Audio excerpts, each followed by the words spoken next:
I'm wearing these glasses to protect my identity.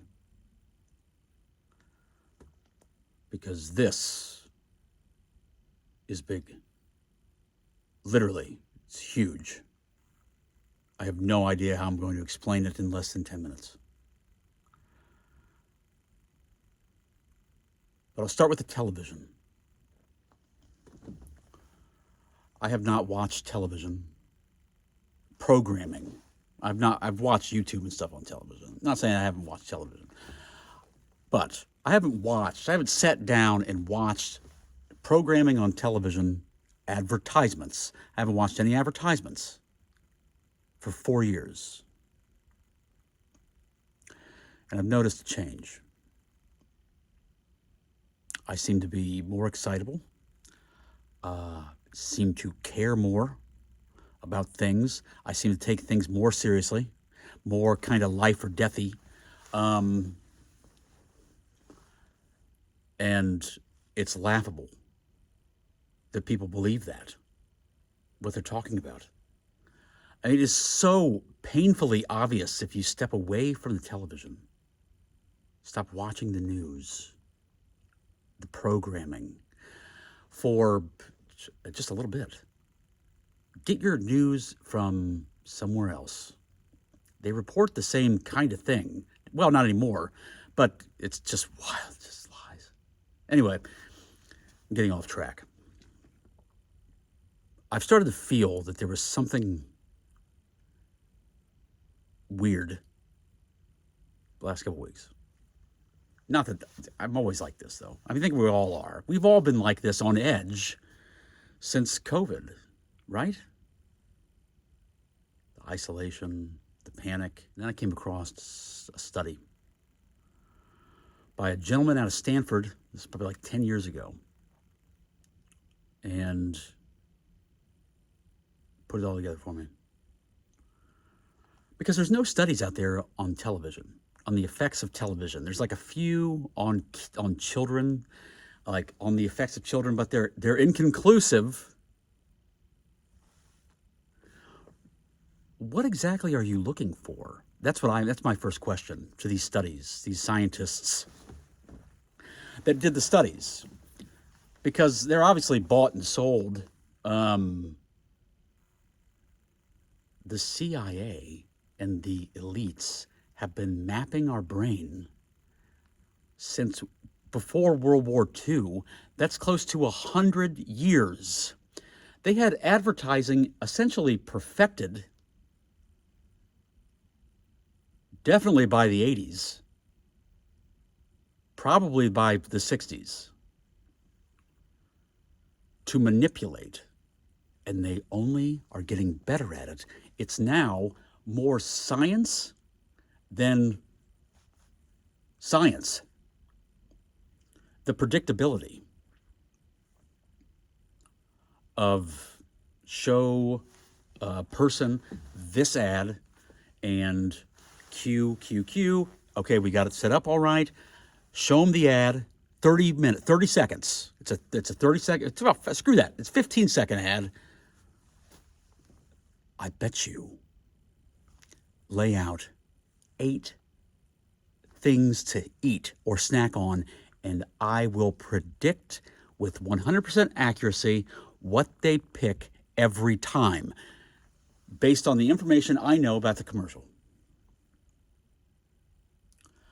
Another thing that put it all together for me was that study that the grocery stores use now. They use it for everything. Everything that why they change all the stuff around all the time, why nothing is close together, why you got to walk all over the store, you got to go all the way there and then go all the way back here. When shouldn't Tylenol be in the grocery section? Shouldn't at least the pharmacy be somewhat close? And why are you moving the chips again? Assholes. Well, they found that with just a little mental exhaustion, just a little mental stress of physical activity or thinking, people like to reward themselves. Bang. Rats in a laboratory. Run them around in the wheel for 5 minutes, and they're going to go punch the water button. How did it go? They split the group in two. They made one group remember 7 numbers, a 7-digit number. The other group had to remember no number. At the end of it, because they had to remember it for like 15 minutes, they had to get it right. They had to be right. So they had to concentrate on it for 15 minutes. At the end of it, they gave everybody the opportunity to eat fruit or ice cream. The group that didn't have to memorize anything basically split fruit, ice cream, 50-50. The group that had to remember the number was like over 90% ice cream. Reward.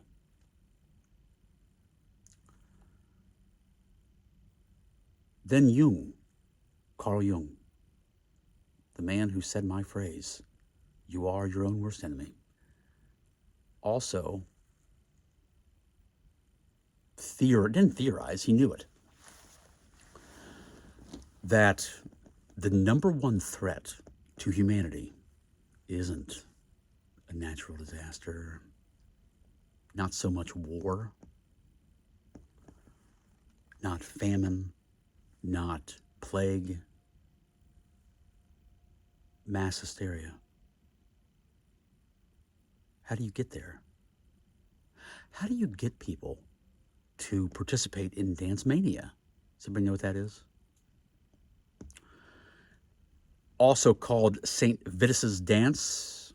I still call it St. Vitus's if I'm not watching myself. In the Dark Ages, there was a dance phenomenon that went on across the entirety of Europe, and it lasted for 100 fucking years. If you haven't heard about this, I'm not joking.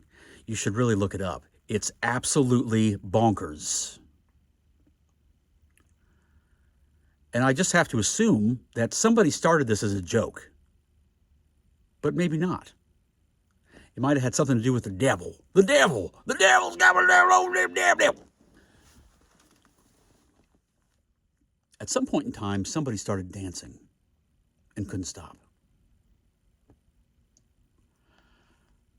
And, well, to trigger mass hysteria, it's not easy, but there aren't that many steps to it.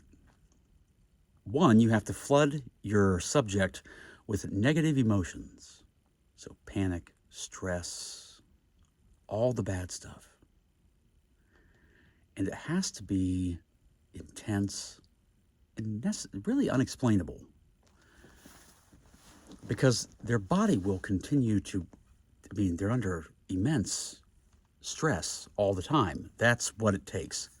Immense stress all the time, and then eventually, mentally, you give out.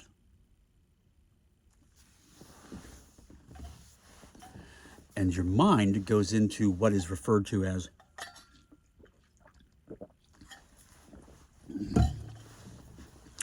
psychotic insight, which is misleading. But really it's not. It means the opposite of what you're thinking. Because a psychotic break is like, oh, they're really crazy. No, that's when they calm down. That's when they go back to normal. Looking on the outside. But they're psychotic on the inside, because all they did was all they did really was leave reality.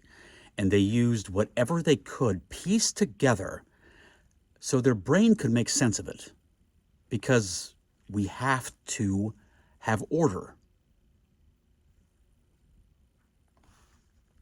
But it's psychotic. So that's when people degrade, they just lose, they're off the rocker. That's what happened in Germany. I always wondered that. To have it explained now is really nice. Because everybody always wonders that, how did all those people go along with that? Wouldn't you have done something? Oh, yeah, I would have done something, Bill. I know, Tim. I would have done something too. We all would have done something. We're all heroes. No, you're not. You don't know what you would have done. And I bet you there was one or two brave souls amongst the millions upon millions of Germans that went along with this genocide.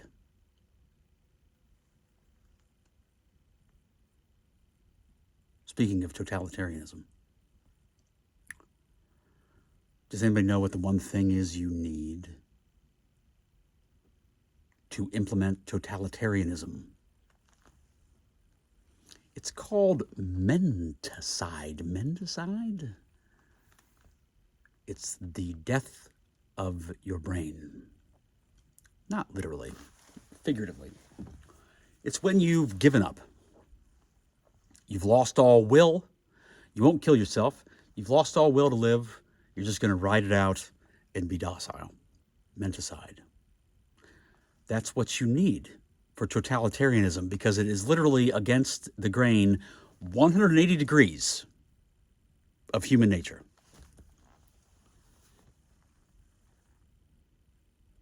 It's much easier. And it's Pavlov's dogs. His study says this too. It's much easier to train a dog in a quiet lab alone, isolated.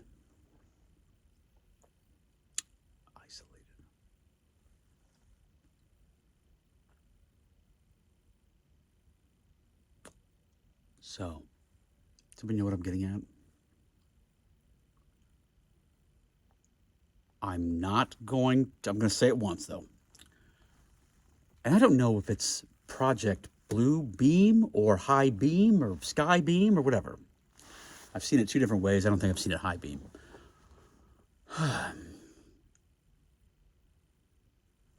Holographic UFOs. I can tell you right now, if I'm talking about it openly,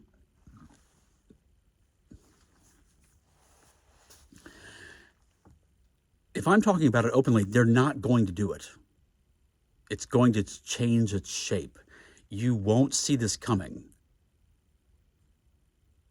You won't see it coming. This is their last card that they can play. I mean, think about it. What else are they going to do? Aliens? They're going to pull the alien card? That's desperation. But the end is in sight. This Fed now shit's happening.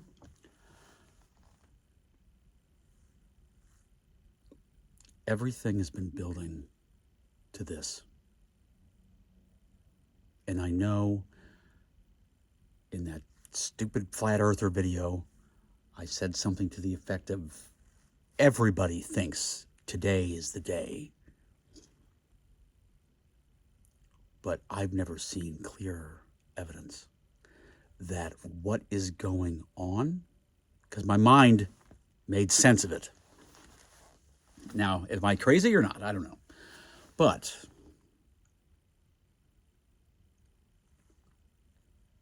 who here would say, who is watching this that would say that totalitarianism, they can feel it almost on the horizon? They're about ready to control the currency, which means they own it. You don't. It's their note anyway. Now they're just taking full ownership of it. You're just borrowing it. It's not even dollars. It's digits on a screen. Widgets, dots, numbers, squiggly lines, and straight.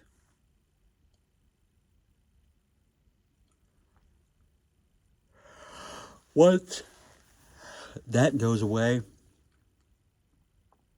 what are you going to do? How's anybody going to ever buy drugs? How's somebody going to buy drugs? How's anybody going to, besides the government and corporations, how's anybody ever going to launder any money? I mean, they're laundering quite a bit. Quite enough, I think, for everybody. But we're not going to see any of it. Fucking assholes. No oversight. I mean, this is... Listen. How many billions of dollars have we sent to the Ukraine? Nobody gives a fuck. That's fucking menticide. And the Senate shot down a bill to have an oversight, just one, I think. Just one person go over there. And they probably didn't even have a pad or pen. They probably had to borrow a pen. They're probably going to have to borrow a pen from the hotel desk and take a napkin from the bar and start jotting down notes of where that dollar went and where this dollar went. And they wouldn't even do that.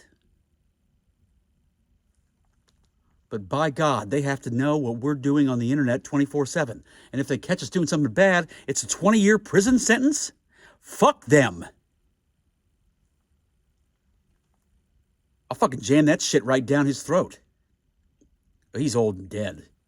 Man, how many times has this guy fallen down? This month? Was that right? I heard that. It was more than once. How he's not broken a hip yet? I think he's literally... What if he's a robot? The man's 195 years old. He's fallen down how many times just this month? How's he not broken a hip?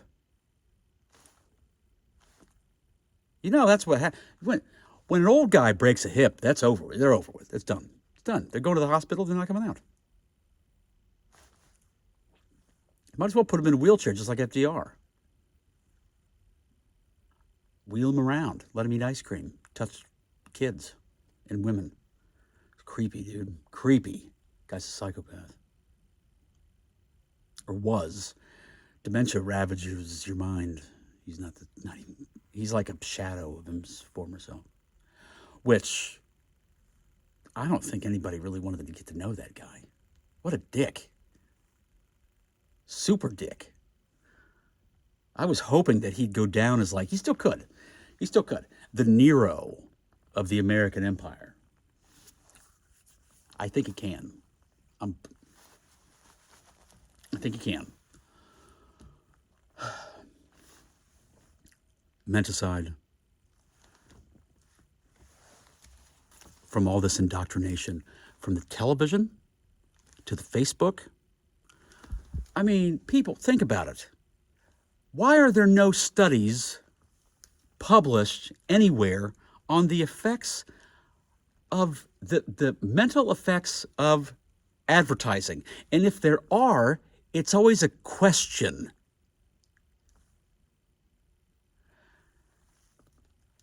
America, well, just first world countries in general, our relationship with the television is unhealthy at best. It's an inanimate object that which everybody's living room is essentially a shrine to it. It's everyone's favorite son. Screw you, Tim, and little Lizzie or whatever your name is. I like the TV.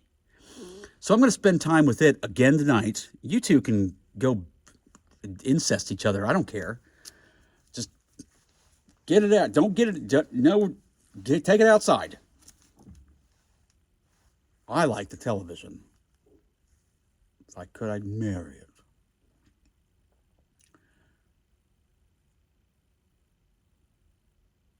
I mean, people have given up. People have given up. Nobody knows what to do anymore. Everybody's confused. It's menticide. This is what we are. We are currently a civilization primed to be whipped up into a frenzy. All you have to do is introduce a little salt and pepper, the negative emotions.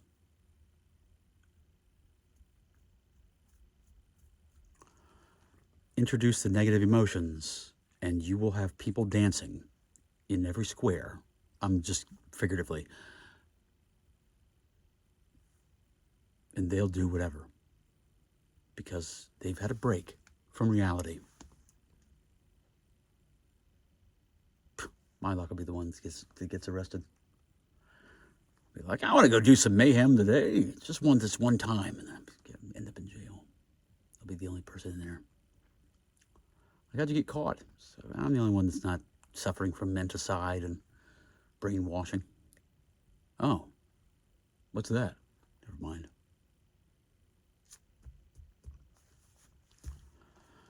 Think about this. God, I pray that this. I don't like any pages anymore. I haven't done that for a while. I kicked Facebook. Lame book. A couple years ago. I'm still on there. I'm just not on there like I was. It got bad for a while. But back to the beginning. This guy at Stanford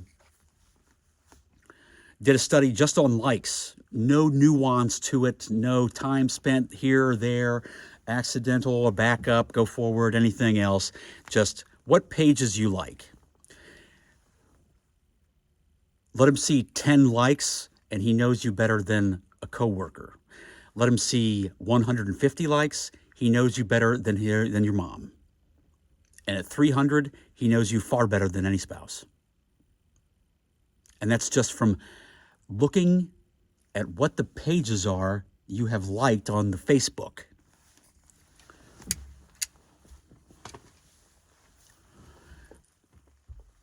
It won't, that'd be stupid. God, to put all your eggs in one basket and then do something so predictable that people were talking about it a year before it happened. They're going to do something else. But they're going to do it because the debt is getting out of control, and they don't want to fuck with it, because that would be an acknowledgement that it matters. They'd rather FedNow all the cash and then drop those holograms or whatever they're going to do out of the sky.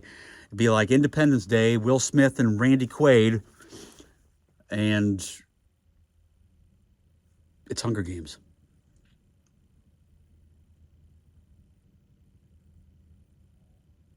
And it'll be like that for hundreds of years, probably. It's not like once they get this whole system implemented, some gladiator will rise from the ranks and lead his people to freedom. That's movie shit. No, we all gonna be slaves for a long time. I'm already equipped. Pour porridge right between there. You know, that's what they used to do. Because when they got the African people they kidnapped over here into this hemisphere and landed and tried to put them to work, and they wouldn't go to work, and then they wouldn't eat, they wouldn't drink. They took a hammer and a chisel, held them down, and busted the teeth out so they could pour the porridge in. Next time you want to say something about the African Americans' plight and how they've been wronged, just remember that story. Because they did it every fucking day. Whoever wouldn't eat. Oh, you know what? And if they didn't, they still were going to be a problem. They cut hands off. Cut hands off, cut feet off, noses, ears. Who cares? They're just slaves.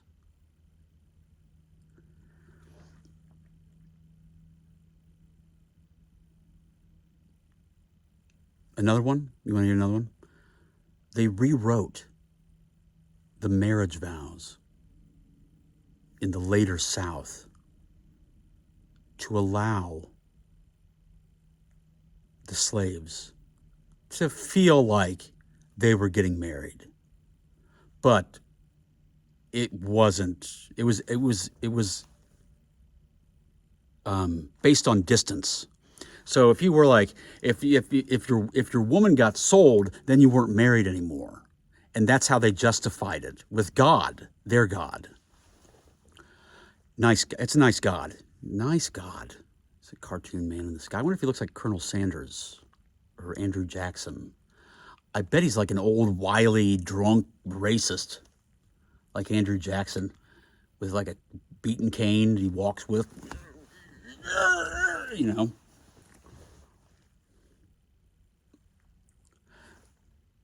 I mean, they changed the language for several different reasons. But just off the top, because of the distance thing, they didn't want to wrong God. They didn't want to wrong Andrew Jackson upstairs. They also they did it so that their slaves would stop complaining that they couldn't get married in the eyes of the white man's God that they made them follow. I guess I don't know how that worked, but it was based on distance. So if you got sold, you weren't married anymore because they're not human. They're slaves. Duh. You think they feel like things like love? No. They have the brains of like an ant or a cow. That's what they thought. That's literally what they thought. Oh, they also, the really drunk plantation owners, the really nice ones, they like to go have sex and rape all the women. I'm sure some of them even like to get raped by the men. Reality is not a parade.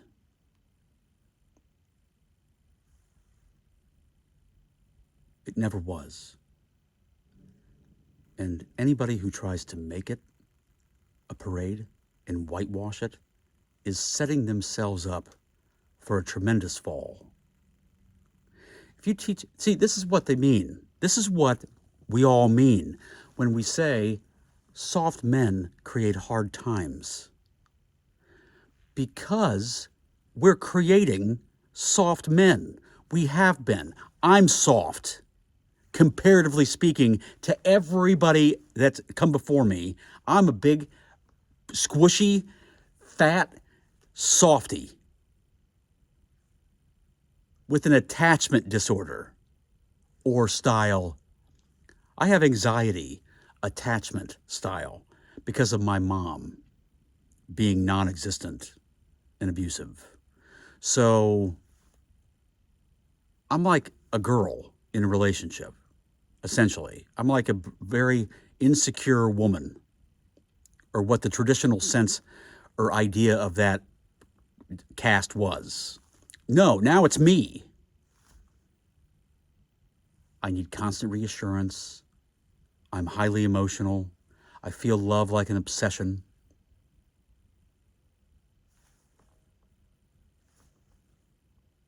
It's like I had a psychotic break, but at the age of 2. I'll leave you with this, because I thought longer on this. This is going to be 2-part. This is going to be a 3-parter. Wow. Woo! Down the rabbit hole. Here we go. This is the biggest rabbit hole yet. A 3-parter. I better hurry up. It's theorized that narcissistic personality disorder, takes hold right around the time that children develop empathy, between the ages of 6 and 7. 6 and 7, when you get to 8, you should be there. If you're not, we got problems. And it's because of boundaries. They either had too many of them, too strict of boundaries, or none at all. And that is the psychotic break right there. You see, we're hardwired as humans to want contact, nurturing as children, to be cared for. If we don't get it, or we get too much of it, if it's off, it doesn't make sense. So if it continues to not make sense, it causes stress and anxiety, and eventually the brain will take over and make it make sense. Down the rabbit hole we go.